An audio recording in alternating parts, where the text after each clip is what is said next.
What's up, guys? Welcome back to another edition of K-Cards Baseball. Thanks for joining me tonight on this lovely evening. Hopefully you all are doing well out there, wherever you might be. Tonight on the channel, we are not going to do a new release preview. I know I've done a lot of them recently.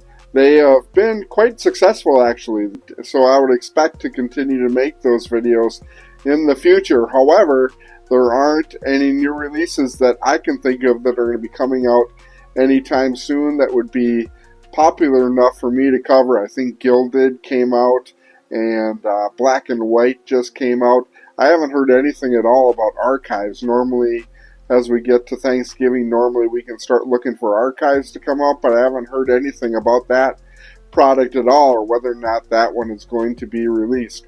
If it does, I will probably do a new release preview on that, but that is yet to be seen. So tonight on the channel, I'm really excited about the topic tonight. We are going to be talking about the current top prospects to invest in going into the 2025 season. Right now, we are in full off-season mode, and the awards just came out this week, with Paul Skeens being the Rookie of the Year in the National League, and Luis Gil in the American League. I personally thought that Colton Cowser should have got the Rookie of the Year award in the American League, and for me, we thought that Jackson Merrill deserved it in the National League. You can't really argue with Paul Skeens, though, because he is probably the best pitcher in the National League after he came up in May. He was definitely a dominant force, so I can't really say anything at all bad about him winning Rookie of the Year, but I think overall, I think Jackson Merrill had a really strong case. The Padres were one of the best teams in baseball throughout the year, and he was a significant reason as to why they were as good as they were in the second half of the year. If you look at the Padres turnaround once August came around, and you look at how much Jackson Merrill started to really elevate his game at that particular point, the two pretty much coincide with each other. But for me, just looking at that and the impact that Jackson Merrill had on the Padres and the National League as a whole, and getting the team to the playoffs, I think that had more of an impact that maybe Paul Skeens had, because the Pirates were not good. He really didn't have much of an impact on them as far as the win-loss record. But anyways, that's that debate. We can debate that all day long. But let's look forward now. Right now, being that we are in full off-season mode, this is the time to really look at the 2025 top prospects and make some investments in them, because their prices are typically at their lowest going into this time of the year. So it is big-time buying season right now for top prospects and any of the top players in the game for that matter. What we're going to do tonight is take a look at the top 5 Rookie of the Year candidates in both the American and National League. We're going to look back at their 2024 season, as well as look at eBay, at their Bowman first cards, as well as their rookie cards, and really look at what are going to be the best buys in their cards. So with that being said, we're going to roll over to the computer and start with the American League. Hang on a second, guys. I'll be back with you in 1 second. Alrighty, guys, before we dive into this list, I do want to remind you guys that if you're not a current subscriber to the channel, go ahead and hit that like and subscribe. Get yourself entered into the various contests that we have going on. We do have a cool contest going on for new subscribers to the channel, where you can be eligible to win a hanger box of Topps Update just for putting a comment in the new subscriber video that I made last week. So definitely do that and get yourself entered into that drawing. Rather than going into and doing a deep dive into the top 5 players from each league, I just felt in the interest of saving time, it would be best if we limit it to the top 3. So we are going to start off with the American League. Number 3 on my list and number 8 overall in the top 100 prospect list on the Major League Baseball website is a guy that I've talked about quite a bit on all of my prospect videos that I have made over the past year, and that is Coby Mayo. He's listed as a third baseman / first baseman for the Baltimore Orioles. Although I think that he will primarily be just a first baseman. I think Gunnar Henderson has pretty much got that third base position locked down. Coby Mayo did play primarily in AAA last year. He did come up to Major League Baseball with the Orioles towards the end of last year, and quite honestly, he did struggle quite a bit after his call-up. That seems pretty typical of most players. We remember what happened to Jackson Holliday in the spring of the year after he was called up. He really struggled, but he did come on after his second call-up, and I would expect that same thing to happen with Coby Mayo. He's just too good of a player for him to struggle. I think that he will get off to a really good start at the beginning of next year. With the Orioles at the end of last year, he batted a whopping .098 with an OPS of 294. That is not good at all. He played 17 games, had 41 at-bats, and 4 hits in those 41 at-bats. Definitely not Coby Mayo-like stats. At AAA last year, his stats were pretty darn good. He batted .287 with a .926 OPS in 345 at-bats. He had 22 home runs overall and 67 RBIs. His strikeout to walk ratio was 97 strikeouts to 40 walks. He really has to work on his plate discipline and get that number down quite a bit. He is a big-time power hitter because he is a pretty big guy at 6'5" and 230 pounds. Let's take a little video look at Coby Mayo. 2 balls, 2 strikes. 2 out, nobody on, no score, top of the first. Here's the pitch. High drive, deep left field. Coby Mayo admires that one. It is way out of the ballpark. A 408-foot bomb. And the Norfolk Tides grab a 1-0 lead here in the top of the first inning. A no-doubt home run for Coby Mayo, his 22nd of the year. That's the top 5 in the league. And the left fielder, Diego Infante, just turned around and watched it sail. That's a look at Coby Mayo. I'm really excited about his prospects for next year. We all know all of the prospects for the Baltimore Orioles, and Coby Mayo will add nice to the lineup for next year for the Orioles. I think that he has a pretty good chance of being Rookie of the Year if one of the top 2 guys in the American League falter at all. Let's look at the number 2 prospect. The number 2 prospect that I have on the list is Roman Anthony. He is an outfielder for the Boston Red Sox. 6'2", 200 pounds. He bats left and he throws right. The issue that Roman Anthony is going to have is that the Boston Red Sox lineup is primarily a left-handed batter heavy lineup. So I don't know if they're interested in putting another left-handed bat in the lineup. However, I think that with his stats and his talent, it is really hard for the Red Sox to pass up on putting Roman Anthony in the lineup at the beginning of the year. The other issue that the Red Sox have is they have 2 other players in the top 10 and 3 other players overall that are excellent young prospects. Number 7 on the list is Marcelo Meyer. He is a guy that we have talked about quite a bit on this channel and have done prospect videos on him in the past. And he also is a left-handed bat and a right-handed arm guy. So that is also the issue with Marcelo Meyer. The only other prospect they have in the top 10 is Christian Campbell. He's a second baseman, 6'3", 191 pounds. He is a right-handed bat with a right-handed arm, and the Red Sox have an opening at second base. So quite a few of the websites out there have Christian Campbell being the top prospect coming out of spring training for the Red Sox, but I'm going to stick with Roman Anthony. I just think his talent is way too much for the Red Sox to pass up at the beginning of the year. Let's take a look at Roman Anthony and these incredible numbers that he does have. Last year, Roman Anthony played at both the AA and the AAA level. He played in 84 AA games and 35 AAA games. The most amazing thing about his stats is the tremendous improvement when he went from AA to AAA. And I think that that is the main thing that the Red Sox will have a hard time overlooking.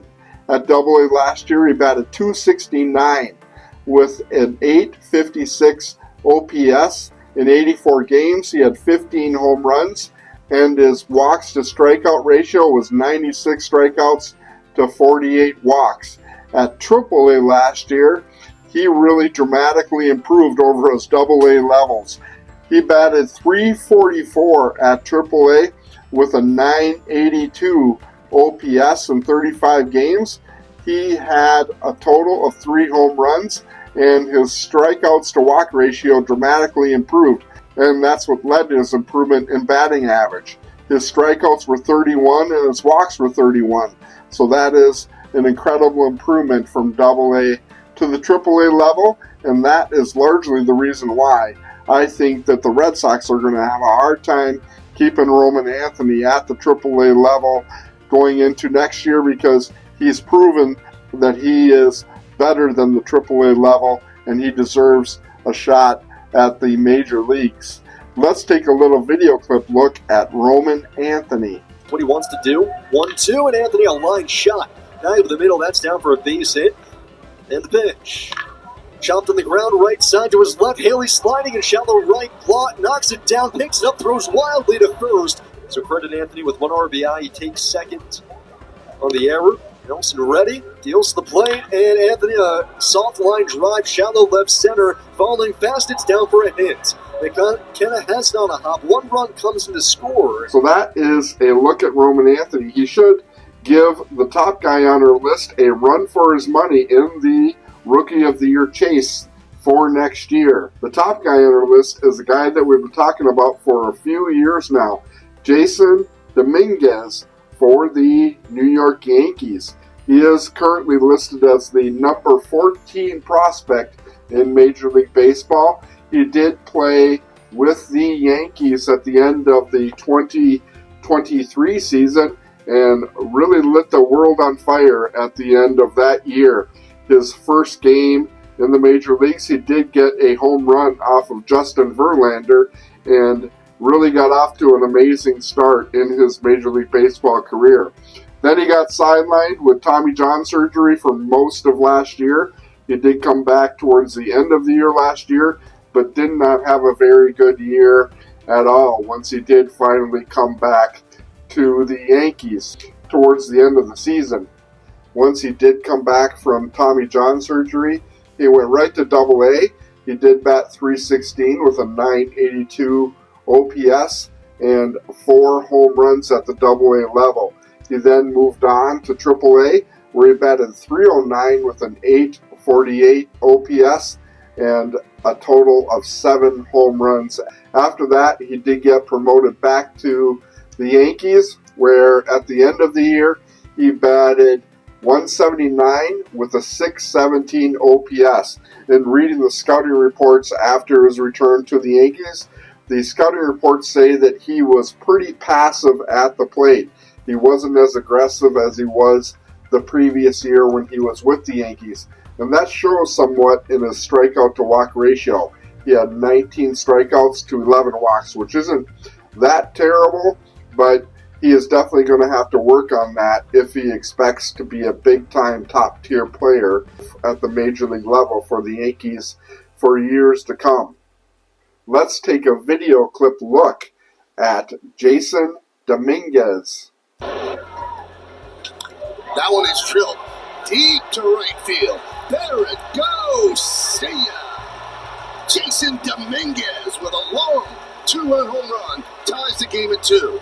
It is long gone. Over the high wall in right field, the Martian with a high-octane blast here in Oakland.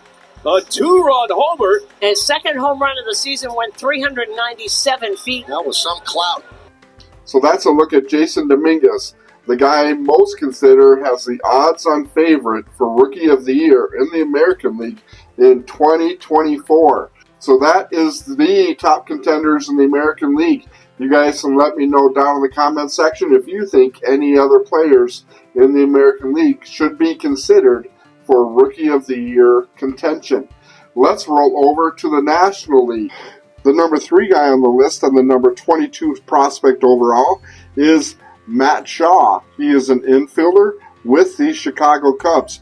Probably more or less a third baseman is primarily where he is pegged to play at the Major League Baseball level. He is a 5'9", 185 pounds, right-handed bat, right-handed arm. Last year at Double-A, he batted .279 with an .841 OPS in 86 games and 312 at-bats. He had 14 home runs, pretty decent power overall. His strikeout-to-walk ratio was pretty decent at 65 strikeouts to 45 walks. The really good thing about Matt Shaw is that once he did get called up to AAA, the Iowa Cubs last year, his stats dramatically improved, similar to what happened with Roman Anthony on the American League side. He went from a .279 batting average up to a .298 batting average, and his OPS went from .841 to .929. His home runs were relatively the same compared to the at-bats. He hit a total of 7 home runs, so half the home runs that he hit at the Double-A level, but he only had a third of the at-bats that he had at the Double-A level. His strikeout-to-walk ratio also improved. He had 30 strikeouts to 17 walks. So Matt Shaw will be a strong investment going into the 2025 season. Let's take a little video clip look at Matt Shaw. Oh, Matt Shaw just did it again. That is way gone. Something else. Those guys are something else. Matt Shaw, bumped by 3rd home run of the series, 2nd in as many games, and number 21 this year. But Matt Shaw has 4 at-bats today, 4 hits, 4 for 4, 2 singles, a triple, and a 2-run home run for the Cubs' number 1 prospect. He's a stud. Shaw's up, pitch. It's taken outside, no throw to second, and Matt Shaw, it's stolen base number 29. He does it all. I also want to show you guys a video clip of a catch that Matt Shaw made playing third base for the Iowa Cubs last year. It is one of the better catches that you will see in baseball. 1-1 on the way. Lindsley hits a fly ball to shallow left. Foul ground for Matt Shaw nearing the side railing. He jumps up into the netting, and he caught the ball. Oh, my goodness. Shaw went jumping up into the netting and caught that. The netting saved him. He would have been in the first row of the seats. One of the plays of the year, I think, at Innovative Field. And Matt Shaw, the third baseman for the Iowa Cubs. I really like the prospect of Matt Shaw. I think that him playing at Wrigley next year will be a good thing, and I think that the Chicago crowd will take a liking to Matt Shaw for sure. The number 2 prospect in the National League is Jordan Lawlar. He is a shortstop with the Arizona Diamondbacks. He is 6'1", 190 pounds, bats right, and throws right. He's another guy that we've been talking about for a few years as far as what his potential will be, and I think this is the year where we'll see Jordan Lawlar break out at the Major League Baseball level. He was out a fair amount of last year, it looks like. He did play for the Diamondbacks in 2023. Last year, he only played in a total of 23 games, batted .318 with an .899 OPS. So it seems like he was injured a fair amount of last year. Not sure exactly what he was injured with, so I won't speculate at all on that. But he is definitely a top prospect candidate for the Arizona Diamondbacks. Last year at AAA, he did bat .367 with a 1.031 OPS in 12 games and 49 at-bats. He had a total of 2 home runs. His strikeout-to-walk ratio was pretty decent, 17 strikeouts to 7 walks. He seems to be more of a contact hitter than a power hitter, but he is a guy that's going to get on base and is going to move around the base paths pretty quick. Before we go to the video clip, all of his video clips are from the Arizona Fall League this year, and it seems like he is just tearing up that league quite a bit. But the commentary is going to be in Spanish, so I apologize to you for that. But let's take a look at Jordan Lawlar. Jeffrey Yam. Here's the pitch. Here's the pitch. back. Way back. A Jeffrey Young le dieron pisa y brinca. Una más para el equipo azul. La recta 95 millas alta y se la perdió un poquito. Ahí ven ustedes la hora porque es que ya lo goza mucho cuando poncha. Miren ahí, está diciendo, toma, yo también doy. Le brincó un poquito. El pisa y brinca. That's a look at Jordan Lawlar. I've never seen a pitcher so happy to give up a home run in my life. He was smiling ear to ear after Jordan Lawlar hit that tater off of him. But anyways, Jordan Lawlar will be an interesting guy to watch at the beginning of next year and see what kind of start he gets off to. Moving on to the number one prospect in Major League Baseball and the top odds-on favorite for Rookie of the Year in the National League and probably the best prospect in all of baseball is Dylan Cruz, an outfielder for the Washington Nationals. He was the second overall pick after Paul Skeens in the 2023 draft. He did get called up towards the end of the year last year with the Nationals. Played kind of okay, not great. Didn't exactly light the world on fire, but that is a common theme among all of the top prospects when they get called up. It does often take up to 2 to 3 months for these guys to get adapted to Major League Baseball pitching. Dylan Cruz is 5'11", 203 pounds, bats right and throws right. At AAA last year, Dylan Cruz hit .265 with a .795 OPS, and at AA batted .274 with a .789 OPS. He is a guy that does have excellent speed, and he does have pretty decent power overall. Last year at AAA, he hit 8 home runs with 30 RBI. He did have 42 strikeouts to 20 walks, so that does need to improve slightly, his plate discipline, but he is a 5-tool player. Let's take a look at Dylan Cruz. Wood now on base 13 games in a row.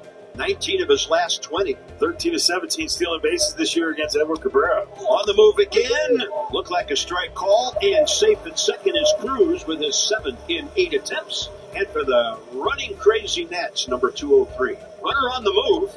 Pitch outside, and on ball 4, Dylan Cruz has stolen second and third. And now he's 8 for 9. Oh, look at that first inning uniform.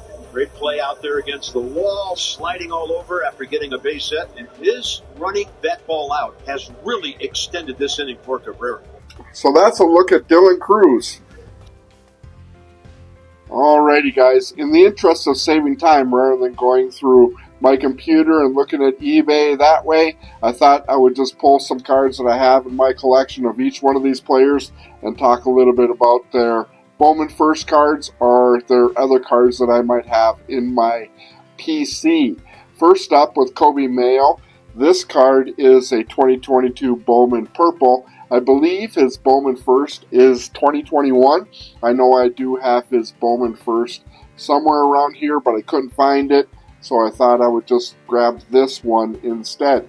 His Bowman first card in 2021 you can still get for a pretty reasonable rate, about $2 to $5 in paper. His Chrome Bowman first is going for somewhere around $10. His autograph cards are in that $35 range, which is pretty typical of all of the top prospects in Major League Baseball currently.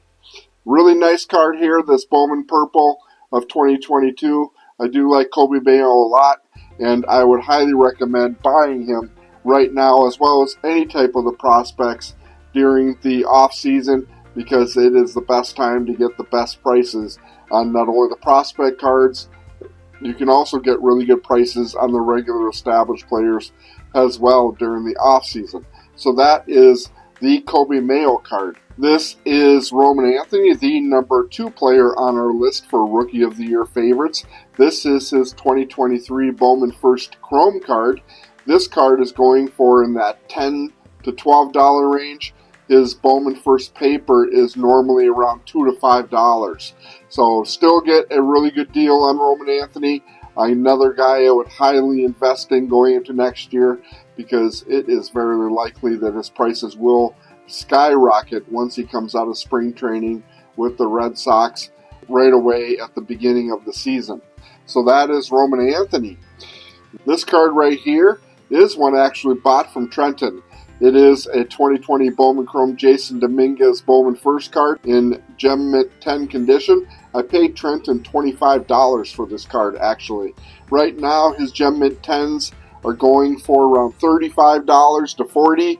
His Bowman first Chrome Rock card is selling for about $15. His paper is slightly under $10. So really good card here of Jason Dominguez. He is the guy that I am holding on to right now. I am not really selling a lot of Jason Dominguez because I want to see what kind of a start he gets off to in the 2025 season as a starting outfielder with the Yankees. Moving over to the National League. The number 3 guy on our list in the National League is Matt Shaw. This is his 2024 Bowman Chrome Logo Fractor card. A really nice card here. His Bowman first card is actually the 2023 Bowman Draft card. I don't really have any Bowman Draft at all, especially 2023, because that is the Paul Skeens year, and the prices for that product were pretty astronomical, and I still think they're pretty high. A jumbo box is still selling for somewhere in that $600 to $700 range. Pretty crazy price on it. So this is the Matt Shaw card that I have. I might shop around for one of his Bowman first. Right now they're going for in that $10 to $15 range, just a paper card. His Chrome is going for about $20, so it can still be a pretty decent investment. Number 2 on the list is Jordan Lawlar. This is his 2024 Bowman rookie paper card. I don't have his actual Bowman first card, which is in 2021 Bowman Draft. He didn't really have any cards at all in 2022 and 2023. I don't know if that was injury related or not. That is what I would speculate it to be, but I'm not exactly sure. But this card right here, his 2024 Bowman rookie card, is $1 or $2. It's really not very expensive at all. His Bowman draft card from 2021 is right around that $5 range for the paper version. He does have an autograph card in 2021 Bowman draft, and that card is selling for $25 to $30. So that might actually be the best buy for Jordan Lawlar. The number 1 guy on our list and the number 1 prospect in baseball right now is this guy right here, Dylan Cruz. This is his 2024 Bowman first card. I also do have this card in a Chrome version. I'm buying as much Dylan Cruz as I can right now. A couple weeks ago when I was at that card show I made a video about, I did buy 3 additional paper cards. So I think I'm up to like 5 or 6 of his paper Bowman first cards. And I think I have 3 or 4 of his Chrome cards. You can generally get this card right here for in that $2 to $5 range. I did get these cards out of a $2 box. His Chromes are in that $5 to $10 range. His parallels are going anywhere between $30 and $50, and his autos can be as high as $100. It might be worth looking at some of those higher end cards for Dylan Cruz, because if he is a Rookie of the Year candidate, gets off to a really good start, and if he is the leading contender for that award at the end of the season, his card values will continue to increase. Really interested in see what kind of start that he gets off to at the beginning of the year in 2025. A guy you can buy low on right now and really capitalize on it going into the season next year. So that is Dylan Cruz, a definite buy. He might be a sell at the beginning of the year. We will have to see how he does in spring training and how he comes out of spring training at the beginning of the season. So that is a look at the top contenders for Rookie of the Year in both the American and National Leagues. If you guys think that I missed somebody that you think should be included into this list, please throw that name down in the comment section below. I'd be very curious to get your feedback. One final note, if you're not a current subscriber to the channel, please go ahead and hit that like and subscribe button down below. It does help out the channel quite a bit, and I would greatly appreciate it. So that is all I got for you guys tonight. Stay tuned to the channel for additional content this week. We are doing a Monday break video, and I have something special planned for Thanksgiving this week. Anyways, guys, I really hope that you guys have a wonderful and safe Thanksgiving week ahead on a short week and really enjoy the holiday season with family and friends. I look forward to talking to you guys in the coming days. Be safe out there and happy collecting. We'll talk to you guys later.